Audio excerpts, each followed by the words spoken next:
Mis on andestamine? Andestamisest räägitakse hästi palju. Sellega on palju erinevaid müüte. Mõnikord sõna andestamine võib tuua esile tugevad emotsioonid, et ei ole võimalik andestada, milleks seda üldse vaja on.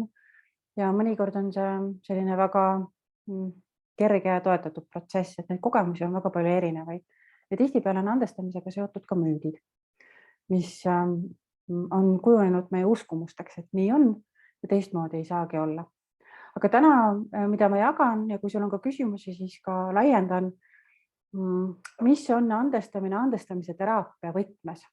Et andestamisel on ka erinevaid lähenemisviise, kuidas siis andestada. Ja see on üks selline lähenemisviis, mis mind ennast hästi kõnetab ja miks ta kõnetab sellest, ma räägin ka natukese aja pärast, mis on minu jaoks olulist on.